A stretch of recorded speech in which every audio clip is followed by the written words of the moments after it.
Hello everyone, welcome to your next class. তো আজকে আমরা জানবো টাইপ অফ সাইকোসিস আর এদের এই সাইকোটিক পেশেন্টদেরকে ঠিক করার কিছু ড্রাগ। ঠিক আছে, ড্রাগের ক্লাসিফিকেশনটা জানবো। তো দেখতে থাকো ভিডিও, আস্তে আস্তে বুঝতে পেরে যাবে। আমাদের টাইপ অফ সাইকোসিস, ঠিক আছে, কি কি টাইপ আছে? একটা হলো তোমার কগনিটিভ আর একটা হলো তোমার ফাংশনাল। তো এখানে কগনিটিভ আর ফাংশনাল এ দুটোর মধ্যে ডিফারেন্স আমরা জানবো। তার আগে দেখো, কগনিটিভে কি হয়? কনফিউশন হয়, ডিমেনশিয়া হয়, ডেলিরিয়াম হয়, ডিস্টরশন অফ মেমরি হয়।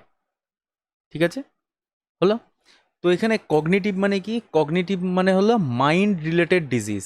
ঠিক আছে, মাইন্ড রিলেটেড ডিজিজ। তো এখন এখানে কি কি হবে? কনফিউশন হবে। কনফিউশন মানে বুঝতে পারছো, কোনো জিনিস জাজমেন্ট থাকবে না। তোমাক মানে তাকে যদি বলা যায় যে বলতো এটা ভালো না ওটা ভালো, সে জাজ করতে পারবে না যে এখন কি করা উচিত। বা সামনে বাঘ তেড়ে এসছে, এখন আমি কি পালিয়ে যাব নাকি কি করব, নাকি বাঘের সামনে বসে বসে নমস্কার করব। কনফিউশন, সমস্ত জিনিসে তার কনফিউশন থাকবে। কীরকম কনফিউশন থাকবে? বাড়িতে ভালো রান্না করে দিয়েছে, যে নে এটা দেখ সুন্দর রান্না করেছি, সে সবসময় সব জিনিসের মধ্যে খুঁত বার করবে। কেন? সে জাজমেন্টে যেতে পারছে না, সে কনফিউজড যে এটা ভালো নাকি এটা খারাপ। সে সবসময় খারাপটাকে বেছে নেবে। কেন? খারাপ এতদিন ধরে হয়েছে বলেই তো সে সাইকোসিস, মানে সে সাইকো হয়ে গেছে। দেখো, মানুষ কিন্তু দুভাবে পাগল হয়। ঠিক আছে, একটা হলো তোমার, আচ্ছা ডিমেনশিয়াটা আগে বলে নিই তারপরে বলছি। ডিমেনশিয়া মানে হচ্ছে মেমারি লস। ঠিক আছে, মেমারি মানে যে মেমারিটা আমাদের ব্রেনের মধ্যে সব জিনিসকে স্টোর করে রাখে, সে মাইন্ড বলো বা তোমার মেমারি বলো, সমস্ত স্ট্যান্ডার্ড জিনিস মেমারির, মানে ব্রেনের, মাইন্ডের, সেইগুলো, ইভেন তুমি যে মেমারিগুলো তুমি পেরিফেরির জন্য স্টোর করে রেখেছো, সমস্ত মেমারি আস্তে আস্তে নষ্ট হতে থাকে। এই ডিজিজটার নাম ডিমেনশিয়া। ডিমেনশিয়া যদি আনট্রিটেড থাকে, সেটা অ্যালজাইমার, পার্কিনসন এইরকম ডিজিজগুলোতে কনভার্টেড হয়ে যায়। বাট ফার্স্টে ডিমেনশিয়া মানে মেমারি লস স্টার্ট। এবার দেখো ডেলিরিয়াম। ডেলিরিয়ামটা আমি তোমাদেরকে বলার আগে একটা জিনিস বলে রাখি, আমরা কিন্তু দুভাবে পাগল হই। কীরমভাবে? একটা সার্টেন শক। সার্টেন শক মানে কি?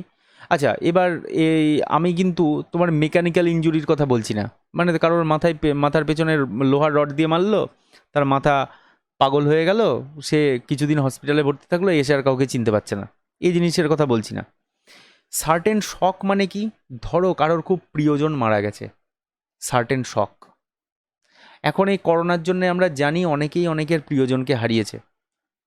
তো এবার এই যে সার্টেন শক, এটা একটা তোমার সাইকোসিসের একটা রিজন। দ্বিতীয় নাম্বার কি? সাস্টেইন শক। তার মানে কি? ধরো অনেকে, এটা তাদের নিজস্ব ব্যাপার যে সে কেমন, মানে সে কেমন ইমোশনাল, সেটা তার উপরে ডিপেন্ড করে। কেমন ইমোশনাল মানে কিন্তু আমি বলছি না যে সে সারাদিন শুধু ন্যাকা কান্না কাঁদবে, সে জিনিস ইমোশন নয়। ইমোশনাল মানে হলো তার আবেগ বেশি, তার উচ্ছ্বাস বেশি। তুমি যদি কাউকে কোনো একটা জিনিস গিফট করো, তার মনটা ভালো হয়ে যায়, সে একটু, মানে কি বলবো, একটু উচ্ছ্বসিত হয়, সে জিনিসটাকে বলে ইমোশন।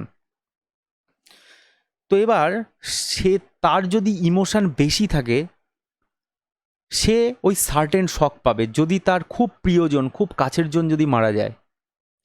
বা কেউ ধরো একটা কুকুর পুষেছে, হঠাৎ করে কুকুরটার শরীর খারাপ হলো, হঠাৎ করে কুকুরটা মারা গেল, সার্টেন শক খেলো।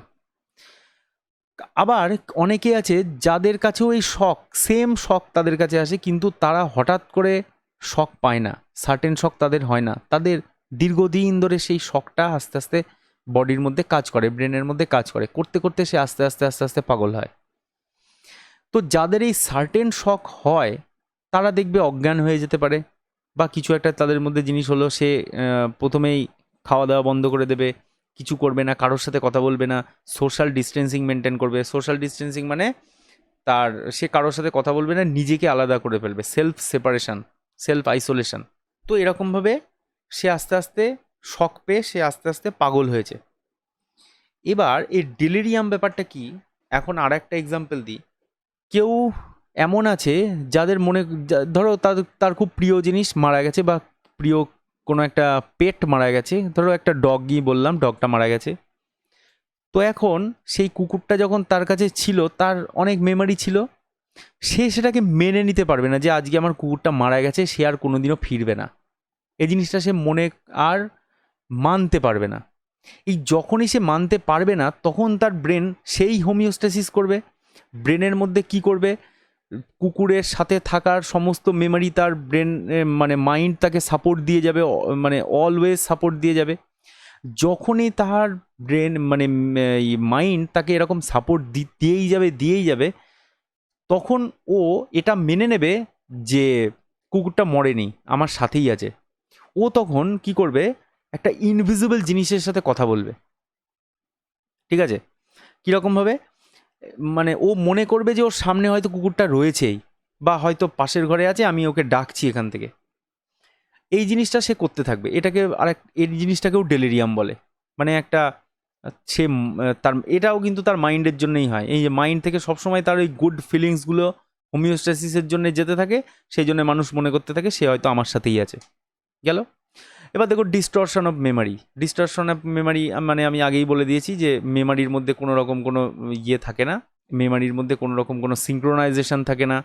মানে ডিস্টরশন অফ মেমারিকে আরও যদি ভালো করে বলতে হয়, তুমি জানো যে তোমাকে ফার্স্টে পায়ে মোজা পরতে হয়, তারপরে জুতোটা পরতে হয়, তারপরে জুতোর ফিতে বাঁধতে হয়, তারপরে হাঁটতে হয়। এই তো 4টে প্রসেস।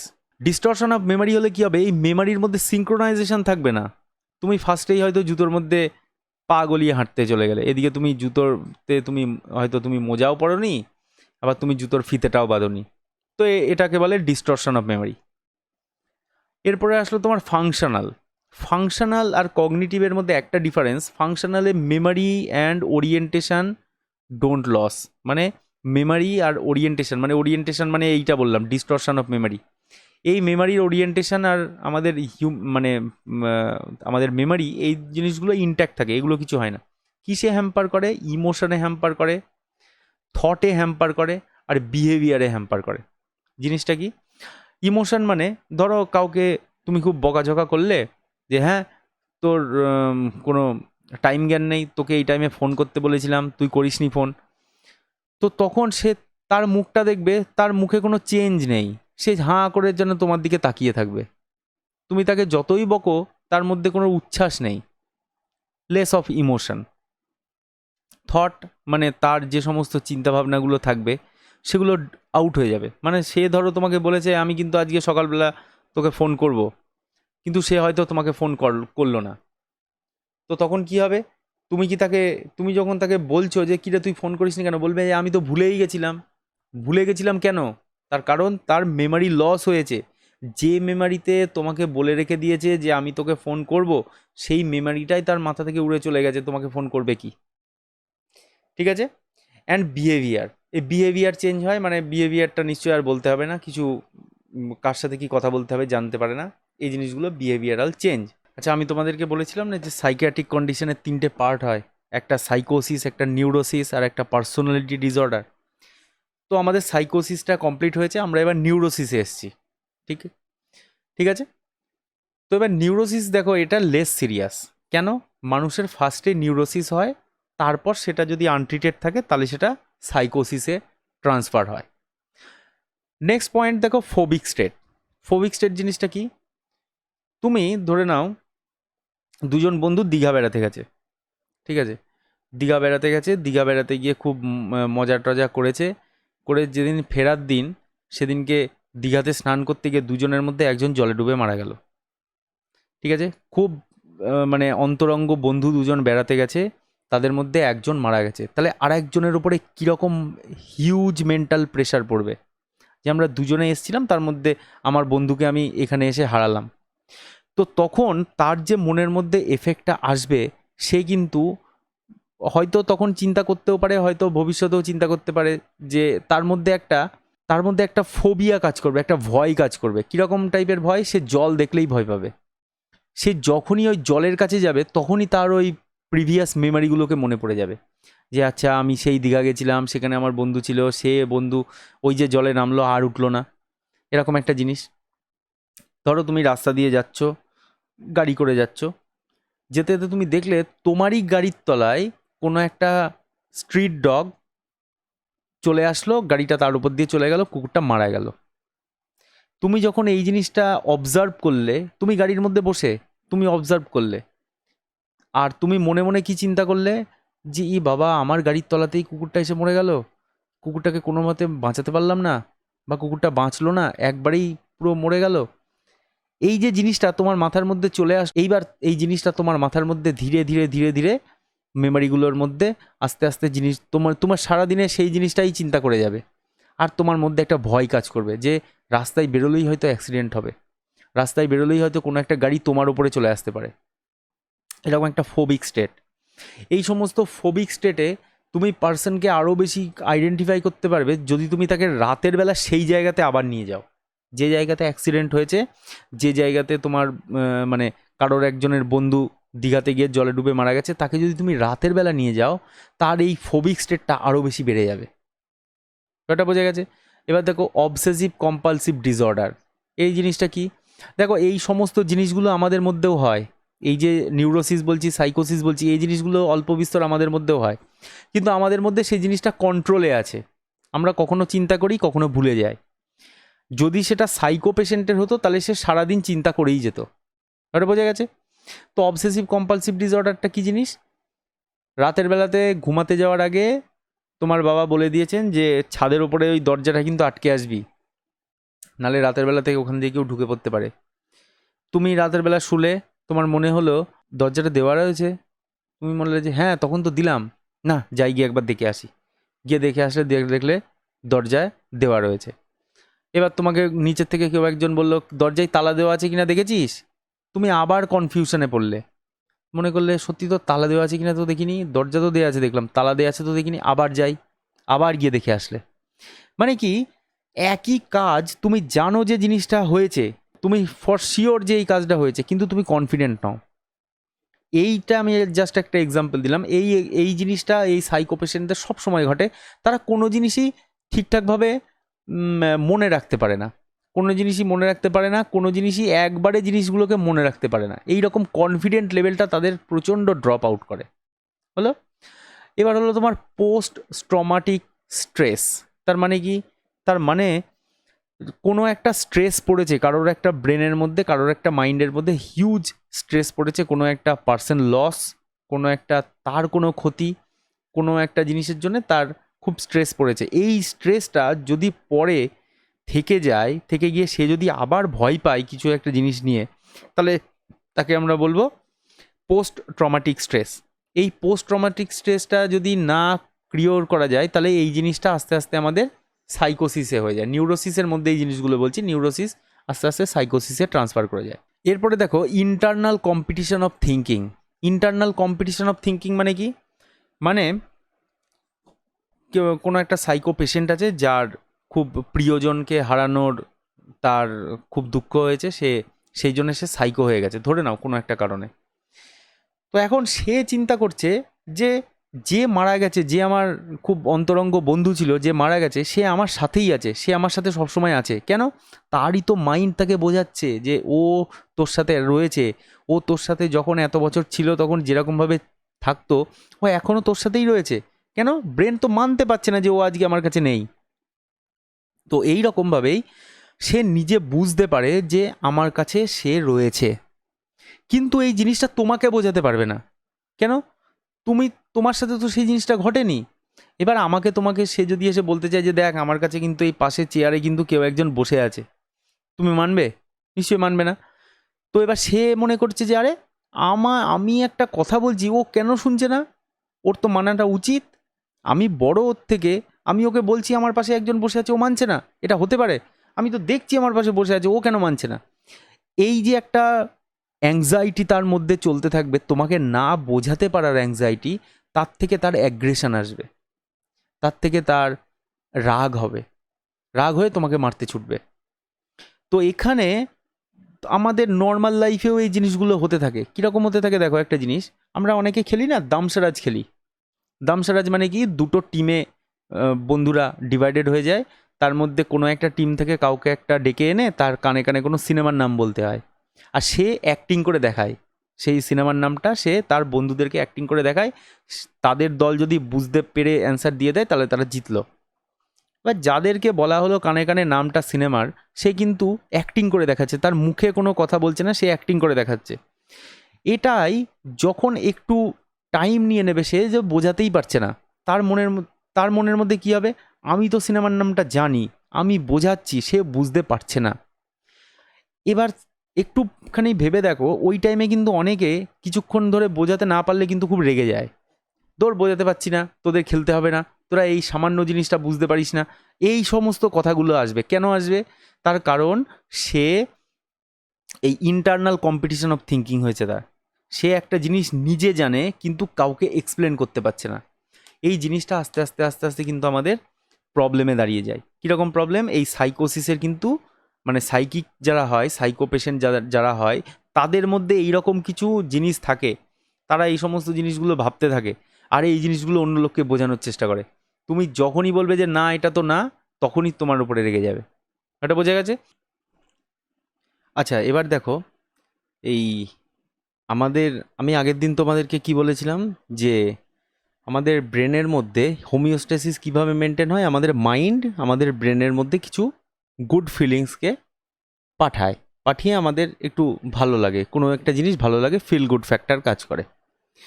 তো এই ফিল গুড ফ্যাক্টরটা মানে কি? কেমিক্যালি আমি যদি দেখি, তো মাইন্ড ব্রেনের মধ্যে একটা কেমিক্যালকে রিলিজ করায়, যেটার নাম হলো ডোপামাইন। হলো, এই ডোপামাইন এটাকে বলে হ্যাপি হরমোন। ঠিক আছে, কেন হ্যাপি হরমোন বলে? তার কারণ এই ডোপামিনের জন্য আমাদের কিছু হ্যাপি ফিলিংস হয়। তো হ্যাপি ফিলিংসটা কীরকম টাইপের হয়? যে তুমি যে জিনিসগুলো মনে মনে চিন্তা করে রেখে দিয়েছো, সেই জিনিসগুলোকে তুমি চিন্তা করতে পারবে সেই টাইমে, সেটা আমাদের হ্যাপি ফিলিং, যেটার জন্য আমরা হ্যাপি হই। সেরকম কোনো ফিলিংসকে ডোপামাইনের জন্য আমাদের সেই ফিলিংসগুলো জেগে উঠবে। এখন এই ডোপামিনকে যদি তুমি দেখো, ডোপামিনের 5খানা রিসেপ্টর আছে, D1, D2, D3, D4 and D5। D1 and D5 এরা অ্যাডেনাইল সাইক্লেসকে বাড়ায়, D2, D3, D4 এরা অ্যাডেনাইল সাইক্লেসকে কমায়। হলো? তো আমি এখানে অন্য কোনো রিসেপ্টারের কথা বলছি না, আমি শুধু এখানে D2 রিসেপ্টারের কথা বলছি। D2, only D2। ঠিক আছে? কেন D2? অন্য রিসেপ্টারের আলাদা কাজ, সেই জিনিসগুলো এখন এই অ্যান্টি সাইকোটিকে বুঝে কাজ নেই, এটা আমরা অন্য টাইমে দেখব। হলো? তো এখন একটা জিনিস খেয়াল করে দেখো, সিম্পল একটা ছোট্ট ব্যাপার।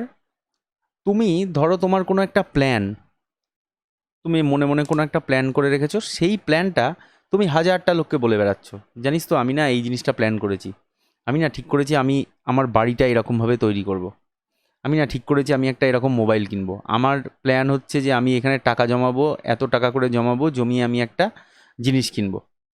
এটা তোমার একটা প্ল্যান, এটা তোমার নিজস্ব একটা প্ল্যান। কিন্তু তুমি কি করছো? এই প্ল্যানটাকে 1000টা লোককে বলে বেড়াচ্ছ।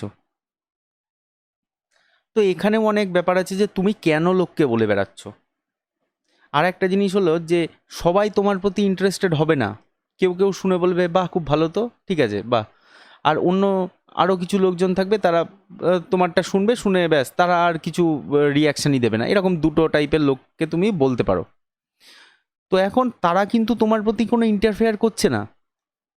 প্রবলেমটা কি হবে? তোমার সেই প্ল্যানটা কখনো সাকসেসফুল হবে না। কেন হবে না? তার কারণ ফার্স্ট কোশ্চেন হলো তুমি কেন অন্য লোককে বলে বেড়াচ্ছ। এটার অ্যান্সারটা হলো তুমি চাইছো যে তোমার প্ল্যানটাকে কেউ একজন সাপোর্ট করুক, কেউ একজন তোমাকে কোনো বুদ্ধি দিক। তুমি এটা অন্য কাউকে বলতে পারছো না, বা তোমার হয়তো বুদ্ধি চাইও না, কিন্তু তুমি তোমার মানে সাইকোলজিক্যালি তুমি হয়তো চাইছো যে কেউ আমাকে একটা বুদ্ধি দিক, বা কেউ আমাকে বলুক, কেউ আমাকে অ্যাপ্রিসিয়েট করুক, আমার এই প্ল্যানটার জন্য কেউ আমাকে অ্যাপ্রিসিয়েট করুক। সেই জন্যে তুমি লোককে বলে বেড়াচ্ছ। তার মধ্যে ধরো কেউ কেউ তোমাকে বললো যে বাহ তোর প্ল্যানটা তো দারুণ, বা হ্যাঁ ঠিক এইভাবে কর, তাহলে তুই এই জিনিসটা করতে পারবি, হ্যাঁ খুব ভালো হচ্ছে, তোর প্ল্যানটা দারুণ, আউটস্ট্যান্ডিং প্ল্যান।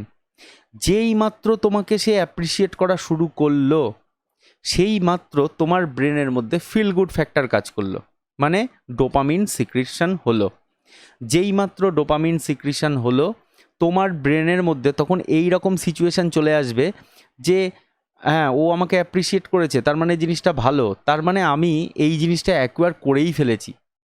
ঠিক আছে, আমি বাড়িটা হয়তো বানিয়েই ফেলেছি। কেন লোকে তোমার প্রতি আর ইন্টারেস্টেড হচ্ছে না, তখন তোমাকে আবার অন্য প্ল্যান ভাবতে হবে। ব্যাপারটা বুঝতে পারলে? যখনই তোমাকে এখন সেকেন্ড চয়েসকে খুঁজতে হবে, তুমি তখন ফার্স্ট চয়েসটাকে আর বেশি প্রায়োরিটি দেবে না। যেই তুমি তোমার সেই ফার্স্ট কাজকে তুমি প্রায়োরিটি দিলে না, সঙ্গে সঙ্গে সঙ্গে সঙ্গে তোমার ওই ফার্স্ট প্ল্যানটা ফেল করবে। তো তার মানে এমন নয় যে তোমাকে কেউ ইন্টারফেয়ার করলেই তোমার প্ল্যান ভেস্তে যাবে, তুমি নিজেই তোমার প্ল্যানকে আনসাকসেসফুল করার জন্য রেসপন্সিবল। ব্যাপারটা বোঝা গেল? তো এইটা হলো আমাদের ব্রেনের একটা খুব, এটা হলো আমাদের ব্রেনের একটা খুব মাইনিউট একটা ক্যালকুলেশন, যেটা আমি তোমাদেরকে বললাম যে কখনো নিজের প্ল্যান কাউকে বলবে না। যে তোমাকে ধরো কেউ তোমাকে বললো যে বাহ তোকে তো দেখতে খুব সুন্দর, তোকে তো দারুণ লাগছে, ব্যাস তুমি পুলকিত হয়ে গেলে, তার মানে কি তোমার ব্রেনের মধ্যে কে সিক্রেট করলো? ডোপামাইন। তখন তুমি সারাদিন সেজে যাচ্ছ, সারাদিন তুমি নিজের শরীর পরিচর্যা করে যাচ্ছ। এই জিনিসটা যখনই তোমার মধ্যে অ্যাপ্রিসিয়েশন আসবে, তখন তোমার প্রথম প্রথম তোমার ভালো লাগবে, কিন্তু তারপরে তোমাকে অন্য কিছু একটা এক্সপিরিয়েন্স লোককে দিতে হবে, নাহলে লোককে তোমাকে খাবে না। এটা বোঝা গেছে? তো সে কারণে ওই কে আমাকে ভালো বললো, কে আমাকে খারাপ বললো, এই সব জিনিস চিন্তা বাদ দিয়ে ফেলো। যখনই লোকে তোমাকে ভালো কাজের জন্য অ্যাপ্রিসিয়েট করবে, তোমার নিজের প্ল্যানই সাকসেসফুল হবে না। ব্যাপারটা বোঝা গেল? যাকগে, তো এখন এই যে ডোপামিন আমাদের শরীরের মধ্যে সিক্রিট করলো, মানে ব্রেনের মধ্যে সিক্রিট করলো, এই ডোপামিনের কিছু পাথওয়ে আছে। ডোপামিন এরকম একটা মিড ব্রেন, এই মিড ব্রেনের এই জাংশনটায়, যেখানটা আমি রেড কালার করলাম, এই জায়গাটা আমাদের মিড ব্রেন।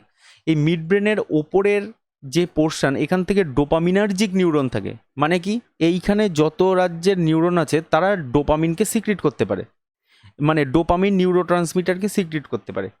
এই জায়গার একটা নাম আছে, এই জায়গাটার নাম কি? ভেন্ট্রাল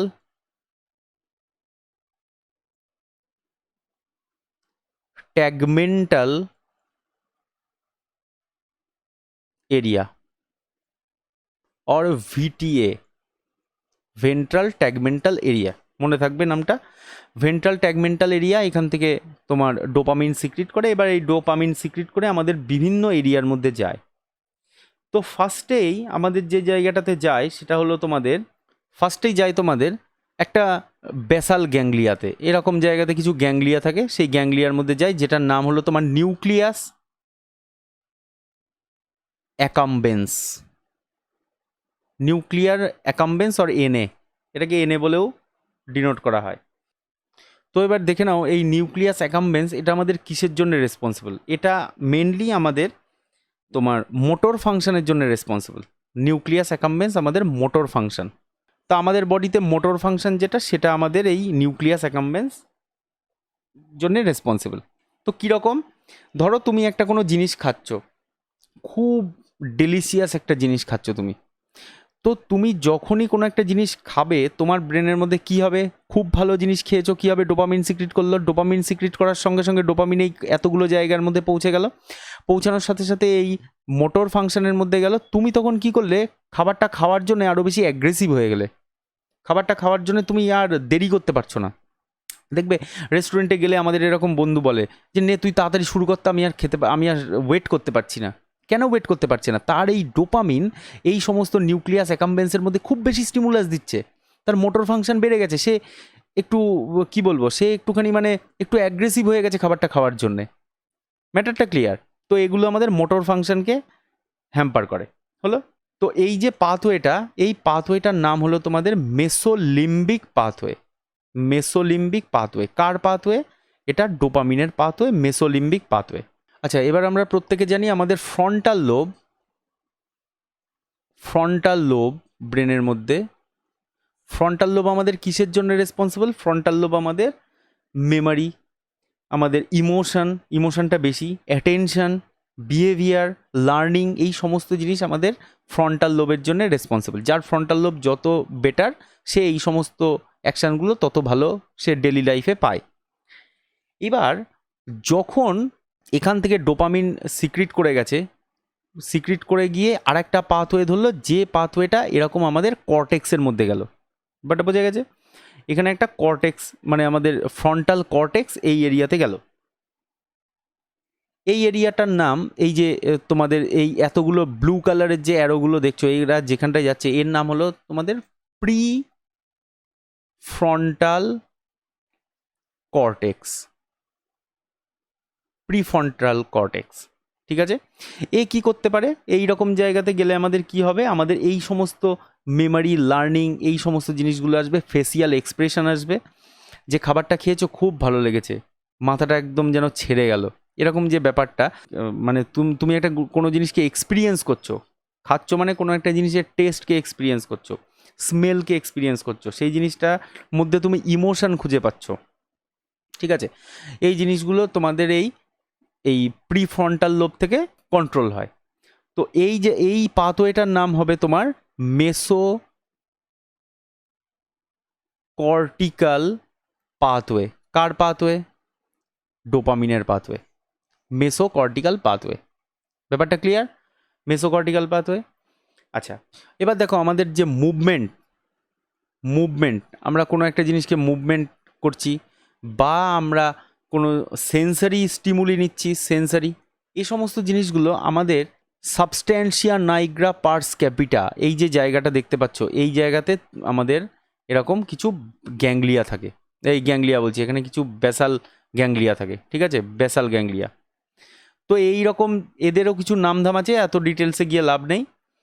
তো এখান থেকে তোমাদের ডোপামিন যখন সিক্রিট করলো, তখন এই রকম জায়গাতে গিয়ে পৌঁছলো। এই জায়গা, এই যে পাথওয়েটার নাম, এই পাথওয়েটার নাম হলো তোমার নায়াগ্রোস্ট্রাইডাল পাথওয়ে। তো এই নায়াগ্রোস্ট্রাইডাল পাথওয়ে গিয়ে তোমার মুভমেন্ট হবে, তুমি একবার খেয়ে আর একবার খাওয়ার চেষ্টা করবে সেটাকে, অ্যাগ্রেশন না কিন্তু, তুমি তাড়াতাড়ি করে খাবার চেষ্টা করবে, তাড়াতাড়ি করে জিনিসটাকে আবার একবার টেস্ট করার চেষ্টা করবে, সেন্সারি স্টিমুলি নেওয়ার চেষ্টা করবে, এগুলো এখান থেকে কন্ট্রোল হয়। তো এখন যাদের সাইকোসিস হয়েছে, তাদের ডোপামিনের সিক্রিশন ব্রেনের মধ্যে অত্যধিক বেড়ে গেছে। ম্যাটারটা ক্লিয়ার? সাইকোসিস যাদের হয়েছে বা যাদের এরকম প্রবলেম হয়েছে কিছু, তাদের মাইন্ডে যাদের প্রবলেম হয়েছে, তাদের এই ডোপামিনের সিক্রিশন বেড়ে গেছে। তো কি করতে হবে? সিম্পল, ডোপামিনকে তুমি কমিয়ে দাও। ডোপামিনের সিক্রিশন যদি বেড়েই গিয়ে থাকে, ডোপামিনের সিক্রিশন কমিয়ে দাও।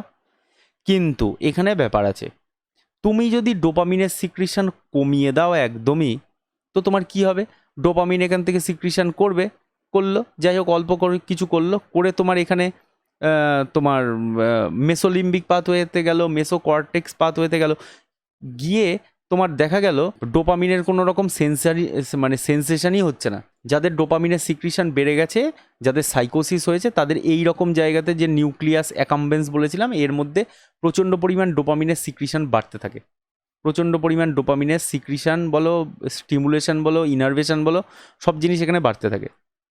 ইভেন এইগুলো এই দিকের পাথওয়েতেও যায়। এখন ঘটনা হলো, তুমি যদি ডোপামিনের সিক্রিশনকে একদম কমিয়ে দাও, তাহলে চলবে কি করে? কেন চলবে না? তার কারণ সাবস্ট্যান্সিয়া নাইগ্রাতে তোমার ডোপামিনের সিক্রিশন কমে যাবে, তাহলে খাবারের প্রতি ইচ্ছা কমে যাবে। প্রিফ্রন্টাল কর্টেক্সে ডোপামিনের সিক্রিশন কমে যাবে, যার ফলে লোকটার ইমোশন একদম কমে যাবে। যদিও সাইকোসিসে তার ইমোশন কমে গেছে, তুমি ডোপামিনকে কমালে আরও কমে গেল। তাহলে ম্যানেজমেন্টটা কি? ডোপামিন আমাদের বডির মধ্যে খুব আবার ডোপামিনকে আমি বললাম হ্যাপি হরমোন, তার মানে ডোপামিন থাকাটা আমাদের বডিতে দরকার, কিন্তু কীরকমভাবে থাকা দরকার? ডোপামিনকে একটা সার্টেন লেভেলে থাকা উচিত। ধরো তোমার বডিতে 60% ডোপামিন দরকার, সেইটা সাইকোসিসে 90% হয়ে গেছে। তোমাকে কি করতে হবে? কোনো একটা ড্রাগ দিয়ে ওটাকে এরম 20%-এ নিয়ে আসলে হবে না, তোমাকে ড্রাগ দিয়ে 60%-এর আশেপাশে ধরিয়ে রাখতে হবে, এমন ড্রাগ দিতে হবে, এমন ডোজে ড্রাগ দিতে হবে, যাতে ডোপামিনের লেভেলটা এখান থেকে না বাড়তে পারে। বাড়লেই সমস্যা, কমলে আবার প্রবলেম। তো বাড়বেও না, কমবেও না, একটা অপটিমাম লেভেলে, যেটা তোমার 60% তোমার অপটিমাম লেভেল, এই লেভেলে ডোপামিনটাকে ধরে রাখবে। ব্যাপারটা বোঝা গেছে? তো ডোপামিন আমাদের বডির মধ্যে এইভাবে অ্যাকশন করে, আর তাকে ম্যানেজমেন্ট আমাদেরকে এইভাবে করতে হয় ড্রাগ দিয়ে। তো ড্রাগ দেখো, আমাদের কাছে কিছু ড্রাগ আছে, first generation drug, second generation drug. এর মধ্যে ফেনোথায়াজিন একটা গ্রুপ, তারপরে তোমার বিউটাইরোফেরন্স একটা গ্রুপ। এদের মধ্যে এই যে আমাদের এখানে প্রোটোটাইপ ড্রাগ হলো এইখানে ক্লোরপ্রোমাজিন, মনে রাখবে ক্লোরপ্রোমাজিন। এই ক্লোরপ্রোমাজিন একটা প্রোটোটাইপ ড্রাগ। এই ড্রাগটাকে নিয়েই এদিকে কোনো গ্রুপ লাগিয়ে ওখান থেকে NH2 লাগিয়ে বা এখান থেকে SAR তোমরা পড়েছো, তো সেরকমভাবে এরই মেকানিজম অফ অ্যাকশনটাকে সবাই ফলো করে। যত ড্রাগ দেখছো তারা সবাই এর মেকানিজমটাকেও ফলো, মানে এই প্রোটোটাইপ ড্রাগটার মেকানিজমটাকেই ফলো করে। কারোর ক্ষেত্রে সাইড এফেক্ট একটু বেশি, কারোর ক্ষেত্রে সাইড এফেক্ট একটু কম, কারোর ক্ষেত্রে অনসেট অফ অ্যাকশন একটু বেশি, কারোর ক্ষেত্রে কম। এরকম হ্যালোপেরিডল আছে, ঠিক আছে, এরকম এদের সকলের মেকানিজম অফ অ্যাকশনটা সেম। তো সেকেন্ড জেনারেশন ড্রাগের মধ্যে আছে ক্লোজাপাইন, জিপ্রাসিডন, এগুলো মনে রাখবে জাস্ট, আর কিচ্ছু না। কিন্তু যদি তোমাদের অ্যান্টিসাইকোটিক ড্রাগের মেকানিজম অফ অ্যাকশন লিখতে বলে তোমরা ক্লোরপ্রোমাজিনের লিখবে। ক্লিয়ার? আচ্ছা, তো এখন দেখো ক্লোরপ্রোমাজিন কিভাবে কাজ করে। খুব সিম্পল ব্যাপারটা। আমাদের এই যে ডোপামিন কিভাবে সিক্রিট করে আমাদের বডির মধ্যে, প্রি সাইন্যাপটিক, যেন এটা সাইন্যাপস, এটা প্রি সাইন্যাপটিক নিউরন, এটা পোস্ট সাইন্যাপটিক নিউরন। ক্লিয়ার? তো এই যে প্রি সাইন্যাপটিক নিউরন, এর মধ্যে একটা অ্যামিনো অ্যাসিড থাকে, অ্যামিনো অ্যাসিডটার নাম হলো তোমাদের টাইরোসিন। ঠিক আছে, টাইরোসিন। এই টাইরোসিন থেকে ডোপা তৈরি হয়, ডোপা। ঠিক আছে, ডোপা থেকে ডোপামাইন তৈরি হয়। ব্যাপারটা বোঝা গেল? এবার এই ডোপামাইন কোনো একটা নার্ভের ইনারভেশনের জন্য, মানে মাইন্ড যখন জানবে যে একে এখন আমাকে হ্যাপি হরমোন সিক্রিট করাতে হবে, তাকে কিছু ভালো ভালো খবর দিতে হবে, তখন ডোপামিন এখান থেকে সিক্রিশন হয়। হলো? ডোপামিন সিক্রিশন হয়ে তার রিসেপ্টরগুলোর মধ্যে বাইন্ড হবে, D1 এর সাথে যাবে, D2 সাথে যাবে। আমি বললাম যে অন্য কোনো ড্রাগের ব্যাপারে তুমি চিন্তা করো না, এখন শুধু অনলি D2কে চিন্তা করো। ধরে নাও সব জায়গায় এখানে D2 আছে। তো তোমাকে কি করতে হবে, এই যে আমাদের যত রকমের ড্রাগ আছে, ধরো ক্লোরপ্রোমাজিন, CPZ, এই ক্লোরপ্রোমাজিন একটা ড্রাগ, এসে কি করবে, এর ডোপামিনেরকে, মানে এই ডোপামিনকে এই রিসেপ্টরের সাথে বাইন্ড হতে দেবে না।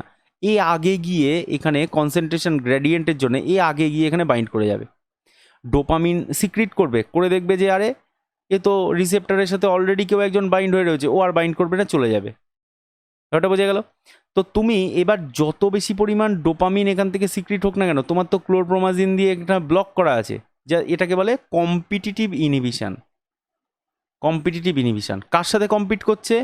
ক্লোরপ্রোমাজিন কার সাথে কম্পিট করছে? ডোপামিনের সাথে কম্পিট করছে। কি জন্য কম্পিট করছে? এখানে এসে জুড়বে, অন্য কাউকে এসে জুড়তে দেবে না। তো যদি না জোরে তাহলে ডোপামিনের সিক্রিশনও হবে না, মানে ডোপামিনের সিক্রিশন হলেও ডোপামিন কোনো অ্যাকশন করতে পারবে না। যদি ডোপামিন অ্যাকশন করতে না পারে তাহলে ওই আমাদের নিউক্লিয়াস অ্যাকাম্বেন্সের কাছে বেশি ডোপামিনের ইনারভেশন যাবে না। কিন্তু আমি বারবার বলছি, নিউক্লিয়াস অ্যাকাম্বেন্সের কাছে তুমি ডোপামিনের ইনারভেশন না দাও, কিন্তু বাকি যে প্রিফ্রন্টাল কর্টেক্স আর সাবস্ট্যান্সিয়া নাইগ্রা, এই দুটো জায়গাতে তোমাকে ডোপামিনের সিক্রিশন দিতেই হবে। যদি না দাও, লোকটা মুভমেন্ট ছেড়ে দেবে, মুভমেন্ট করতে পারবে না, তার কোনো কিছু ইমোশানেই আসবে না। তুমি তাকে ইমোশান জাগানোর চেষ্টা করছো, কিন্তু এই ডোপামিনের এক্সেসিভ ব্লকেজের জন্য তার দেখা গেল ইমোশান আরও চলে গেল, সে আরও খারাপ হয়ে গেল।